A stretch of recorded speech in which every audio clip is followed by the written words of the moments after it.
Hello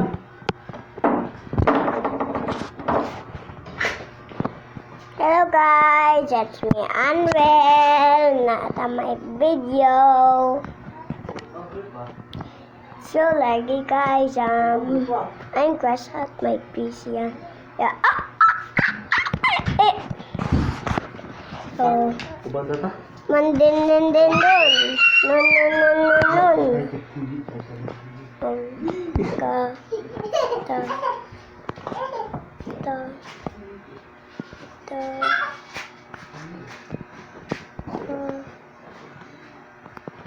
Main menu.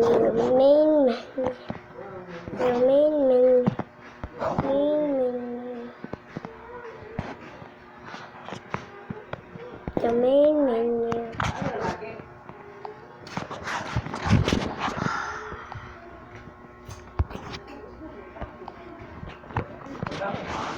Sapang.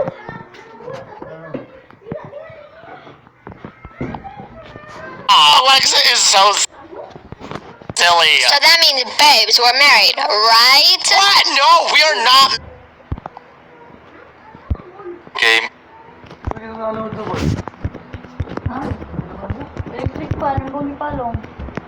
This Plants vs Zombies YouTuber challenged me to transform, well, you guessed it, Plants vs Zombies into a horror game. Milan, I swear to God. Now, I remember playing Plants vs Zombies on the Nintendo DSi, where apparently you needed to scream in order to wake up your plants. Sorry about that. Anyways, since Brando is an expert in the Plants vs Zombies franchise, we decided to hold a brainstorm session to come up with a game plan. Instead of remaking the exact original game, we decided to spin the game in a different direction. Also because there are 49 different plants and 26 different zombies. And don't get me started on Plants vs Zombies 2, which has over 200 plants. Here is the idea. Instead of the original top-down gameplay, you play in first person inside the house, and there is one zombie approaching your house. So in order to stop the zombie, you need to solve puzzles to obtain sun orbs. With these sun orbs, you can then buy board game pieces of the plants at Crazy Dave, which you can place at a miniature board game of the house, which will grow the real plants outside of your house. With that being said, I created a new Unity project and imported this first-person play controller that I made for some of my previous projects. After that, I started making a block out of the house and Crazy Dave. And I mean, I don't really see a difference. Oh! Now, we need to be able to buy plants from Crazy Dave. So, I wrote some code for a shop system, and now you can buy the plants with the sun orbs. I mean, with a lot of imagination. But there is one major problem, because this looks like trash. So, it is time to make the house. Now, the issue is that you can only see the house from the outside, and not the inside. So, I started to draw a layout of how the house could look like on the inside. And that is when I realized how much I sucked at architecture, because I tried making like 20 different layouts until I ended up with a layout that I liked. So after that I fired up Blender and started making the walls, a roof, doors, windows and a second floor connected by a staircase. Now there is also this shed, which I decided to just connect to the main house. I guess I'm an architect after all. I finished the layout by making this basement area to give the player some more area to explore. Now, it is nice that we have the base of the house, however, we don't have a garden yet, which is kind of essential for the plants. So I made a front and backyard, and to top it off, some extra environment with some mountains in the background. And finally, to finish off the house, I made some textures in Substance Painter. After making all of the textures, it is finally time to replace this placeholder garbage with the actual house. And now, in my country, you could buy a house like this for a small price of 600,000 euro. Anyways, I also made these doors and made it so that you can open them, because that is what doors do apparently. Now, earlier, I made it so that you can buy the plants, but you can't actually do anything with these plants yet. So I made this beautiful table, and now you can place the board pieces on the table and the real plants will appear outside. Now this is already starting to look great. However, for a horror game it is a little bit too bright. So let's turn it into nighttime. I also added a skybox and scattered around some trees. However, I know I wanted it to be dark, but right now it is a bit too dark. So to fix that, I just started adding lights in the house and also some fog outside. Now I know I am making a Plants vs Zombies horror game. However, currently there are exactly 0 plants and 0 zombies in this game. To fix that, I started making the zombie model in Blender because I figured this would be the most complex model. What the f is this? Eventually I ended up with the body, so the only thing left to make is the head. Surely it won't be that hard to make. What's that? After what felt like forever, I had something that looked reasonable, so I connected the head to the body. But right now he is kind of naked, so I also made some clothes. After that I gave the zombie a color ID map so that I could give it some textures, which I think turned out really nice. And now the absolute final thing to do is to rig the zombie, so that it can actually move. Moving on to the plants, I started with the sunflower by making a base circular shape and adding the leaves around it. Then I finished it off by making the face, stem and leaves on the bottom, which wasn't too hard. That means it is time to make some textures, and now it actually looks like a sunflower. And you might think because this is a simpler model than the zombie, it doesn't need a rig. But in the original Plants vs Zombies game, the plants have this idle animation. So to make animating easier, I gave the sunflower a rig. Oops. The next plant on the list is the walnut, who doesn't care if he gets eaten by a zombie. This is fine. For this model, I just made the base shape with a sphere and used a displace modifier with a cloud texture to give it some distortion. What the hell? And finally, I made his face and eyes and made some textures for it in Substance Painter. And now it was time to make the infamous pea shooter. I started making his iconic head and mouth, or whatever you call this, and started sculpting the leaf on the back of his head. Once I finished the model, I of course also made some textures to really make it look like a pea shooter. To top it off, I gave the pea shooter a rig so that I can do some funny stuff with his mouth. Now that all of the models are done, I imported it to Unity and now it actually starts to look like Plants vs Zombies. I replaced the item placeholders with these board pieces and replaced the outside placeholders with the actual plants that also have a grow and idle animation. Now it is cool that there are actual plants in the game now, however the zombie is just standing there, menacingly. He's just standing there. Menacingly! So I tried giving the zombie an animation. Let me try again. I used the original zombie as a reference to make an idle animation. But there is still one more thing that bothers me, and that is the board game. So I copied the entire house and scaled it down to fit on the table.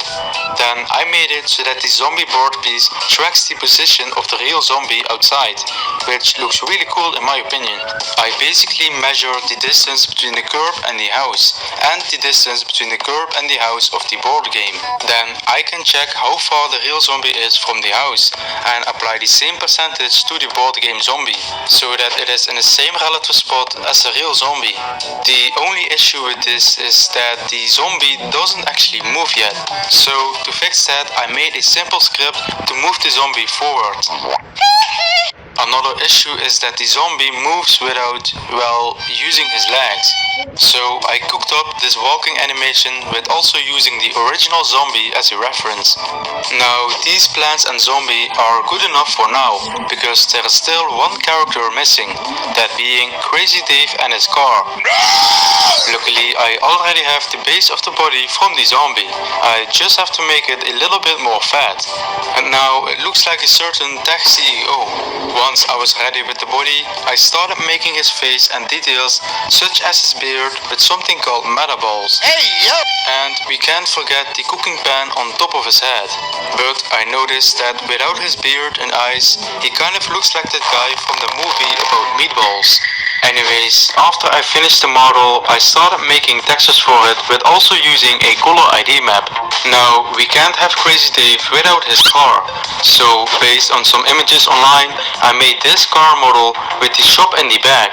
I then gave it a green metallic texture like the original car. I imported it to Unity and wrote some code to detect if the player is close enough. It will then open or close the trunk of the car, and Crazy Dave does a crazy trick with his cooking pan. And now you can actually see which plant you are buying. However, there is a problem with this, because right now you can just pick the sun orbs up and buy the plants. So it is time to make the actual puzzles. I had another brainstorm session with Brando, and he showed me some mini games in Plants vs Zombies, because apparently there are 20 mini games in this game. But I am really happy Brando showed me this, because instead of making a normal puzzle, these puzzles are actually inspired and based on Plants vs Zombies, which makes it way more authentic. After discussing 3 different puzzles, I realized that this game was far from finished, so I got straight to work, with the first puzzle being Bekoeld, if that's how you pronounce it, where you basically need to match 3 of the same plants in a row to create a match.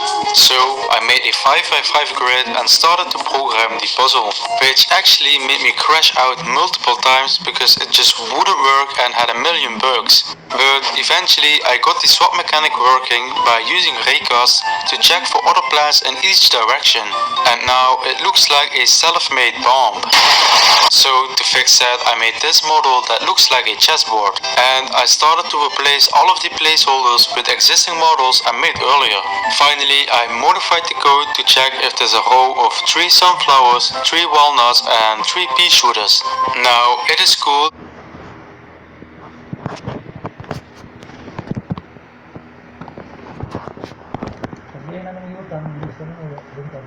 Bilis ka na. Oo, nara. Wala ko lang ka naman butang. Oo, ang gato naman. Kamin. Ug ice. Nara. Kape. Kape o gatas. Nara o. Bilis ka mo. Ito lang ito. Ito lang ito.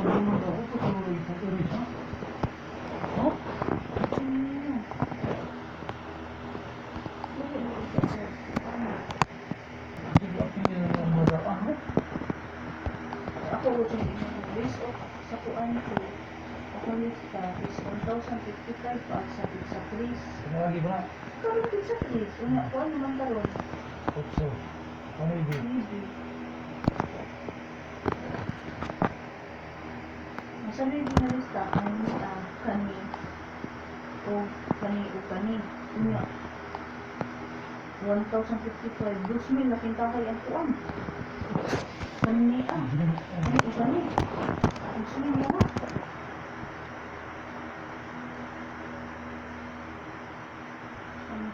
Subo na maong pagkakapilit mo ma.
It's the end of the video, guys.